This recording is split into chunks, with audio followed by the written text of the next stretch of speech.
Thank you for a wonderful presentation, charming and stimulating. But I have to ask you, what's going on there in San Diego? It's sunny and 73 degrees.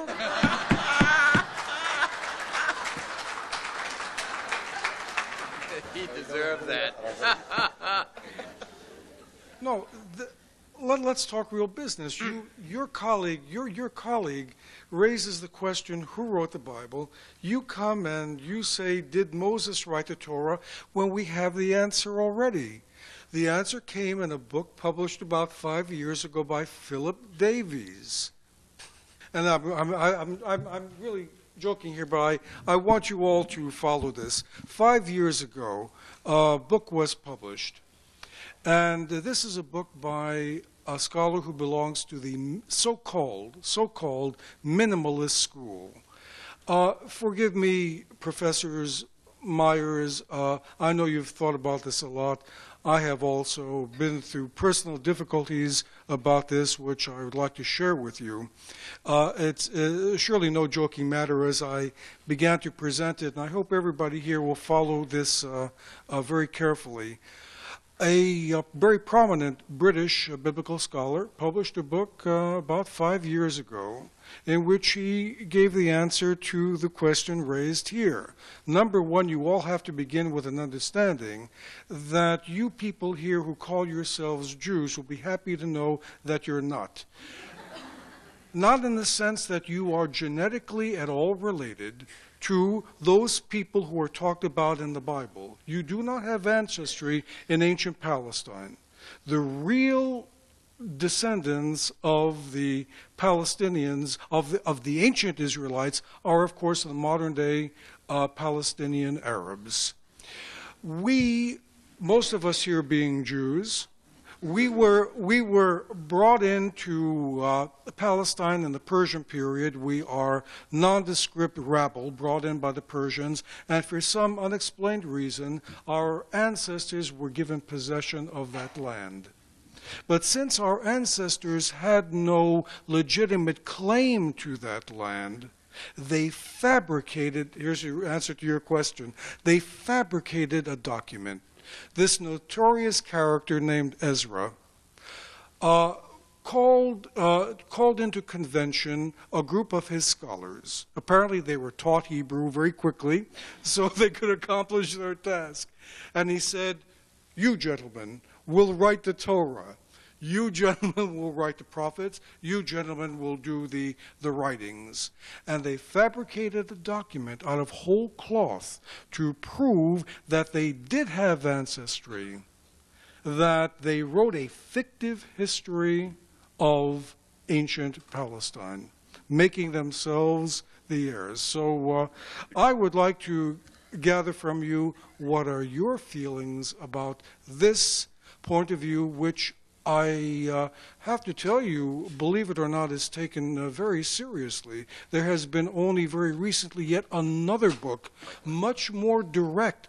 I admire this virulent anti-Semite. At least he was honest in what he said. He told us straight out what he is about. What do you think? Is this White Lamb you're talking about? Or White Lamb is pronounced? Yes, yeah. Indeed. Yeah. Right. It does get a lot of attention because it's practiced by a small number of scholars. I don't know. I'm uncomfortable even discussing it because it should die its natural death. You know, people often have had cranky ideas. I'm more charitable than many people are, though, in assessing the reasons and motives of these scholars. In some cases, they do seem to have an explicit anti-Zionist or anti-Semitic bias. But our field was born of skepticism. It was sort of the last shedding of medieval mindset, and most practitioners of biblical studies went through that journey themselves, began as religious Jews and Christians and had to distance themselves from it. And this boomerang effect, whereas anything, I was saying earlier that the hallmark of a fundamentalist is not what he or she believes, but how they believe it. And many of the most rabid skeptics were, once upon a time, you can predict it, fundamentalists. I think a more balanced view that you'll find presented here is that while it ain't necessarily so, it ain't necessarily not so either. The same thing with the dating of everything.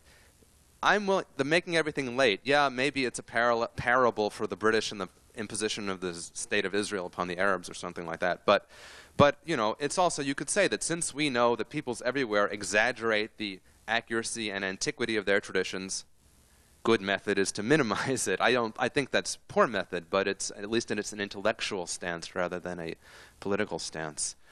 I know what I was telling you about these documents sounds very radical, but it's nowhere near as radical as what some people are saying nowadays. But their views will die. Let us hope or so. else.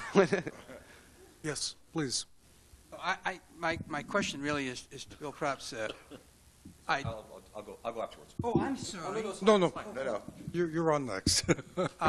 Your comment your last comment that it'll die, and this is really directed to everybody on the panel. What is if this is a somewhat threatening notion, and it is possibly in pursuit of a political agenda, what is the role of scholarship and scholars in responding to this? I mean, it's not dissimilar from what do we do with the Holocaust deniers? Do we ignore them or do we refute them? Here you have something which is squarely on your plate. It's in your territory, and it is, at least to some of you, I would assume, highly suspect. What is the role of the scholar in facing this new scholarship? I put quotes around that. People can speak for their periods of expertise. I wish we knew as much about, my period as we know about the Holocaust. It's easier to deny Moses or David. I don't know, but I don't have to have an opinion because many scholars have willingly stepped up to the plate. I have misgivings about taking it seriously as I would about taking Holocaust deniers seriously, but I have colleagues who do, and that's probably for the best. But Professor Kramalkov is not a lone voice. Many people have been writing vociferous but balanced articles. I think the greatest challenge is to be dignified in your response so you don't sound the same as the people you're attacking, the way you present it. Well, anybody as uncertain as you are as to what happened could only be dignified when you respond. I think that goes for everybody here from what Carol did earlier. Yes, Steve, please. I had a question actually for Carol, and I could ask now. I could recycle the question and expand upon it a little bit for William too, and perhaps I could ask both to respond. Accepting in broad terms everything that both of you have said, both of you toward the end of your talks said in one way or another, William said explicitly that we must replace a static notion, an old static notion of the Bible with something more dynamic. Carol said something quite similar about the resonance of the Exodus story.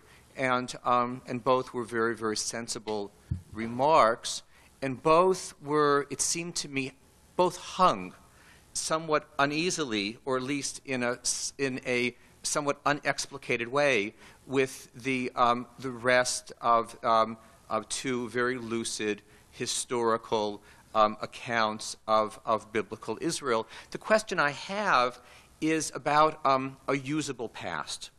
In other words, once one accepts what you've said, and once one accepts the fact that our fathers and our mothers have lied to us, I know this wasn't the argument that either of you made, but to some extent it seemed to me some of the resonance of some of the arguments in the room, if you will, if one could apply reception theory. In other words, we've gone so far as to hurl feces or pee-pee onto our fathers and our mothers' God, and I'm not shocked by that. That's fine.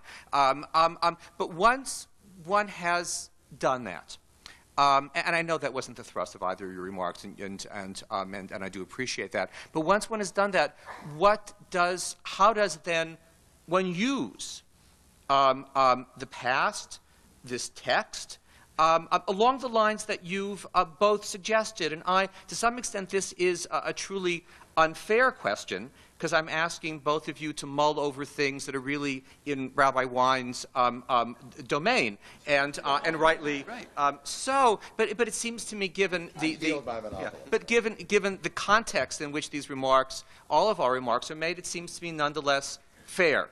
I just want to just say one other thing, a quick response to your comment about conflict. Of course, I was speaking about a post-normative, post-rabbinic Judaism, and of course, those Jewish thinkers who tried to reimagine a moment when Judaism was plastic, elastic, if you will, went back to first-century Judaism. The first chat between Simon Dubnov and Ahad Ha'am in Odessa in 1891, when they met and had a rather uneasy, uncomfortable talk, was about the Pharisees and about what they considered to be the etiology, the unsettled state of Judaism at that time, and that they saw as comparable to the unsettled state at their moment in the late 19th century.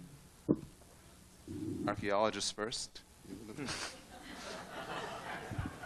Well, you may have thought my remarks about the value of the ancestor and Exodus and traditions was a little bit hanging. I don't really feel that way. I think that those traditions are powerful in the sense that they communicate ideas. There are stories that talk about freedom. There are stories that talk about self-determination. Whether they're how they relate to any historical reality, as that's what I was trying to say, is almost beside the point. Like any good literary production, it communicates through story important values and important ideas. And I think that's where contemporary Judaism can use them best, by thinking about those values and those ideas and thinking about which ones are most meaningful and most enduring, most useful in Jewish life and in life in the world today. What are the human values about freedom, etc., that I just mentioned, that are contained in those master narratives? Those narratives are powerful because they're so well known, because Hollywood appropriates them all the time. Just wait till Prince of Egypt comes out. But they wouldn't have that grip on us if they weren't so much a part of at least Western culture. And I think that's to our advantage, because we don't have to start from ground zero saying, well, there was this story that I want to tell you, and let's think about what it means. We kind of know the story, and we have to think again and again and again what it means, because we don't always carry out the kinds of meanings that it might have or did have. Can I just press Carol a little bit? Because I did understand that. Okay. But that, if you will, and this may seem somewhat proprietorial, is very similar to what Ahad Ha'am argued in his famous essay Moshe 100 years ago. Now, I'm not sure that one could answer this question. I certainly couldn't answer this question, so I'm asking you. But in other words, we've learned a great deal in the last 100 years about the nature of the Bible, biblical history, and it's in the wake of that knowledge, and to some extent subversive knowledge, perhaps usefully subversive knowledge. I wonder to what extent that will help us reimagine Judaism in the future, and it may be the sort of question that simply rests in the air and really can't be answered, or shouldn't be answered, at least by people in our guild. But it was a question, I admit, that I was left with. Didn't you also say last night that we're left with questions? Oh yes, yeah. I'm in favor of questions. You may have misunderstood the thrust of my remarks. I was just asking you to mull, not to answer. William. As for my part, you're kind of asking me why I do what I do, and I don't entirely know why I do. I know it makes me happy. So I do it for the same reason that I eat chocolate. I'm delighted that I can be paid to do what I would pay to do. But of course, I do sometimes mull over the social role, but that's secondary for me. I think one of my roles is to combat lingering medievalism. With apologies to medievalists, I'm not medieval, like people say Talmudic logic. I mean medievalism in quotes.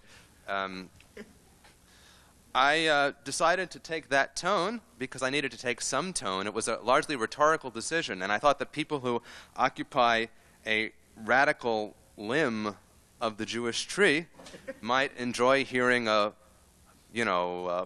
description of ancient Israel that showed that there were radicals and disagreements in those days too, and might relate to it better. But it was, frankly, a rhetorical strategy. John? Yes, please. We are fortunate to have on oh, did you have a question? I would like Yes, I'm sorry. comment. May I? Or are we Please. binding? I mean, it can wait. This discussion has led me to question the title that our hosts have decided to give this conference, and I would like to ask them what exactly they had in mind. I mean, the conference is called Reclaiming Jewish History. And I was asking myself, who is doing the claiming and from whom?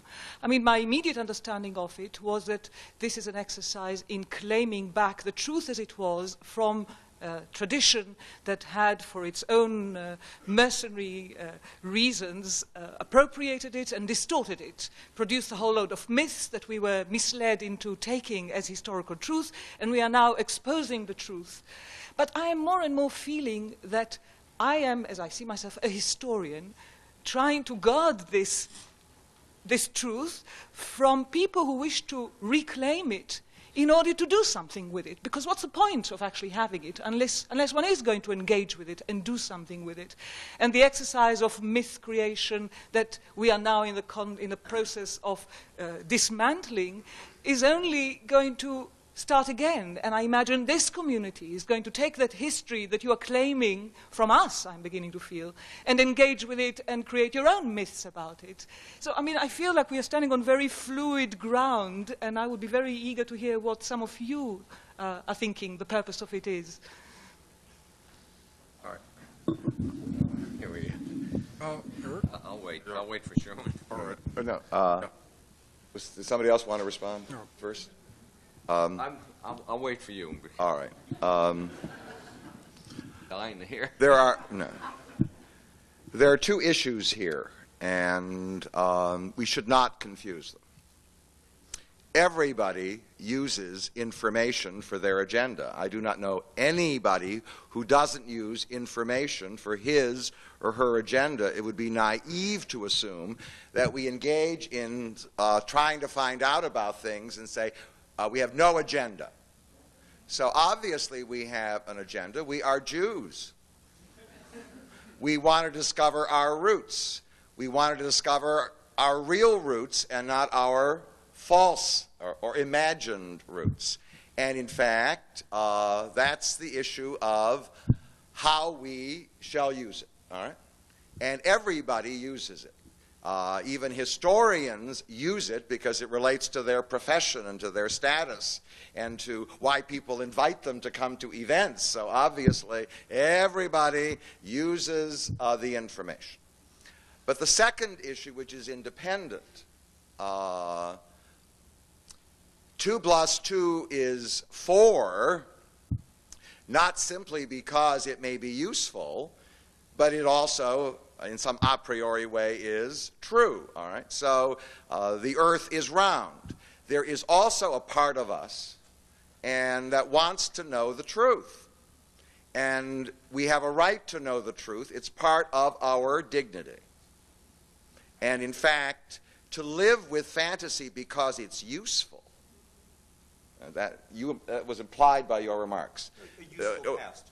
Right. That is, our ancestors believed it. It is useful for us to revere our ancestors, to assault our ancestors, and to tell our ancestors that they were wrong. Nobody said they were liars. They were wrong. Maybe deceived is an act of disrespect, and that will undermine Judaism. So what we must do is, for public purposes, not private, but who can control the thoughts in one's mind, for public purposes, we pretend that it's true in order to defend the reverence and in order to preserve what is imagined to be Judaism. All I can say is that has no dignity. Dignity for me is indeed the life of courage. It's the ability to look reality in the face and say, that's it, now where do we go from here? And the purpose of this colloquium is to try to do exactly that. And what each of us does with it is, of course, separate from that primary agenda.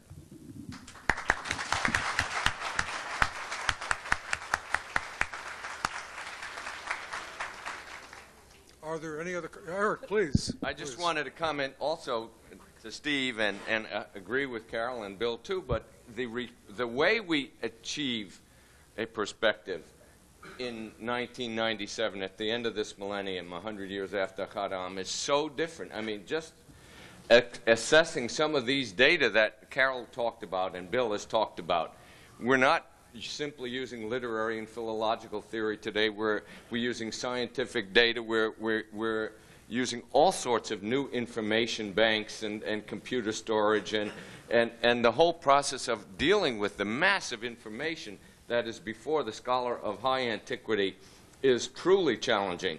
And in our presentation and of these data and in the way we pass on the results of our assessment of this very complex set of data, I think is part of the whole process of modernization and coming to grips with how we assess this, I think is part and parcel of the whole process that Sherwin just pointed to. Oh, sure. I think that'll pull over. I understand, of course, what Rabbi Wein said, and I have much sympathy. Obviously, if one does not live in a critical relationship with one's parents, metaphorical and real, one does not become an adult. If one only lives in a critical relationship with one's parents, real and metaphorical, one is a stunted adult. We all know this. And Rabbi Wein has written very, very wisely, I think, both about the development of the personality of the people of Israel and also about the human personality. It's a question of balance, then. And all of us are going to draw our lines differently. And in many respects, this is why I emphasized at the end of my remarks yesterday about the need to embrace or at least be willing to live with complexity. It seems to me the agenda here, a laudable one, is to establish a relationship with a culture that is, in much of its content, drastically different from the way in which most of those of you in this room wish to live your Jewishness, and yet you wouldn't be in this room if you did not wish to maintain a relationship with that culture, with a relationship, if you will, with our metaphorical fathers and mothers. So, in a sense, as different as what we may be saying might seem on the surface, klape chutz, in fact, what we're talking about here, and what one so often talks about in life, are boundaries, where one draws the line. Now, you might draw the line somewhat different from where I draw the line, but I think typologically, if you will, our enterprise is very, very similar. It's a question of how to live with an ancient culture that one reveres, one loves, and one loathes, because often one loathes and loves most that is closest to you, and integrate it into your life in a way that is meaningful and true. And so I'm not altogether, I'm actually convinced that the quest, if you will, is very similar. The means, the conclusions, tentative and otherwise, might at times differ at certain moments. Is that? No, I understand that clearly. Part of the problem is your view of our ancestors. What we're trying to find out is who, that's the question, who is our father and our mother? And in fact, what often happens, and it happens over and over again, and it's one of the reasons why sometimes we have difficulty doing what we do, is that we assume that all our ancestors were a collection of books and maybe a lifestyle derived from the establishment that used those books to promote their authority. If I want to wax sentimental, my Bubba and Zeta were more than that. They were a set of behaviors in a folk culture that you alluded to last night that is never described. Not an official establishment culture. There's a whole folk culture involving survival, economics, internal politics that was never described. And much of it suppressed because it did not fit the agenda of the establishment. So you yourself said last night, let's go. We didn't pay any attention to the poor. Why don't we hear about the poor? All we want to do is hear the other voices that have been repressed by that establishment. And in fact, they also are our ancestors. What we're asking is, yes, we want to connect with our ancestors, otherwise why remain Jewish? Huh? We want to connect, but we want to connect with our real ancestors and not with our ancestors as described by a religious establishment that may not have described them accurately. The problem is that the Prosta Yidden are our ancestors and the Shena Yidden are our ancestors, and the task is to connect to both. Yes, Garrett? I have a few remarks to make, which I think they probably support what Steve has been saying. I think raising the question of a usable past is not a question of incrimination. It's not to say that there's something wrong with having a purpose for one's knowledge, nor is it to deny, to say that an agenda is somehow wrong. But I'm not comfortable with the language of lying, fantasy, truth, find the real Jews.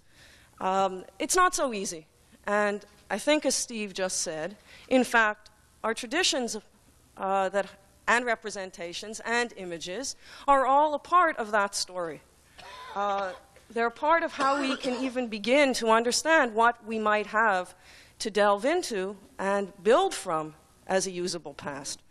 And I think the question is, from whatever sources we have and whatever kinds of questions we raise, what, after all that is on the table, what do you, what do I, what do we find sustaining in all of this? If there's nothing sustaining, forget it. But I don't think it's a question of saying, I don't think it's a question of fantasy and truth. On one level, I would say it's all there, it's all a part of what's happened, it's all a part of the historical and imaginative record, and then let's see what we have.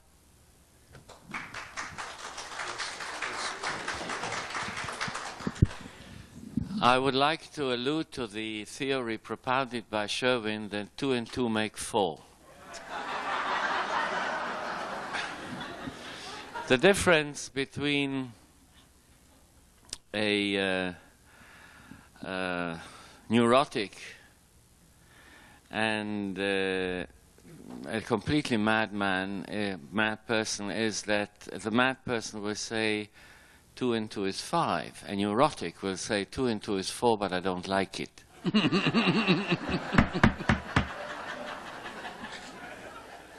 Now, there are some neurotics among Jews. So they will say that what the scientists uncover is not pleasant.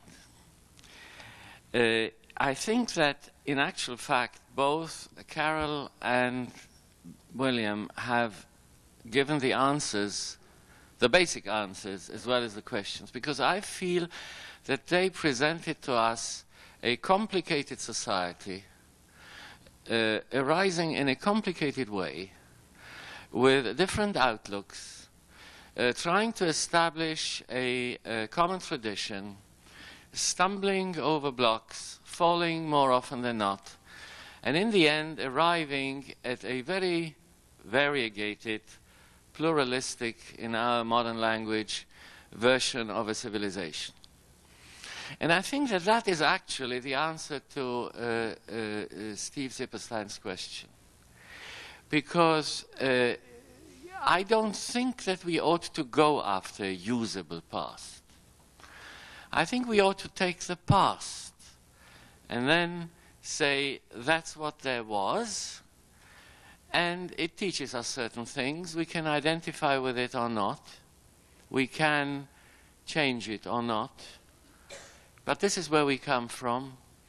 And I think that there is a lot to be learned from these past histories. When I think of what we heard this morning regarding the establishment of a kind of a Israelite society at the end of the 13th and early 12th century BCE, I feel that is really very, very interesting and very important, because from that society came those legends.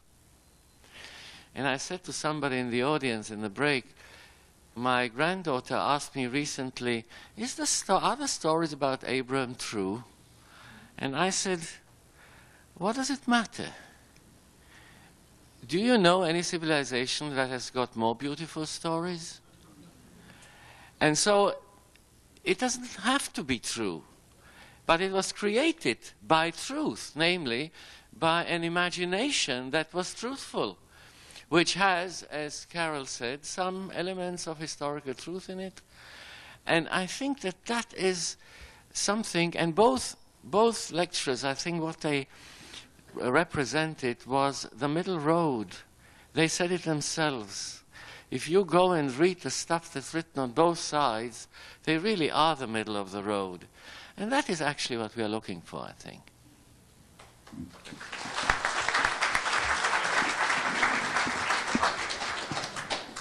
In response to what you've just said, it seems to me, A, if you conclude that it doesn't really matter, then what's the point of claiming our history? If you're content with the tradition as it is, and in being able to relate to it in the way in which you clearly are, then that's fine. Why turn to us to help you reclaim the history as it was? The other thing that occurred to me as I was listening to you is that I thought, unless I've misunderstood you, and if I have, please correct me, but when you summarized Bill's and Carol's lectures this morning as giving us a picture of a society that goes through all kinds of experiences and eventually produces this pluralistic culture, it seemed to me that you are laying the foundation stone of humanistic Judaism's myth about what biblical origins and the origins of the Jewish people really are. Because if anything, this was not a pluralistic society that emerged or that was being referred to. And yet you are content to hear that from what they've said, unless I've misunderstood your comment. Well, I'm glad that we disagree. At least there's some disagreement here.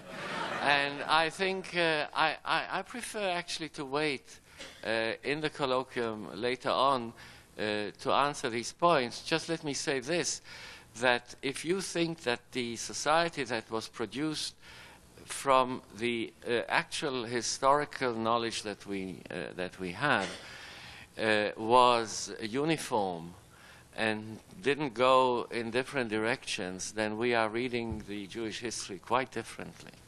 I'm going to interrupt. By the way, I do not like the fact that indeed our ancestors were hillbillies. All right? Where? I would have preferred that our ancestors were all princes of Egypt. Do you want? What's wrong with you? Why don't you give us the story we want? All right. That's the story. Yes. No. That's the story that we want. The story that was given to us is not more pleasing. The reason why it was pleasing was because it was somehow consistent with the evidence of investigation. And now, let me say, we're trying something new a la Bill Propp. We are going to be selling the Spiral Bible. So you can insert whatever you want to into Chernyakhovsky, just throw it. You can put it into the Bible, and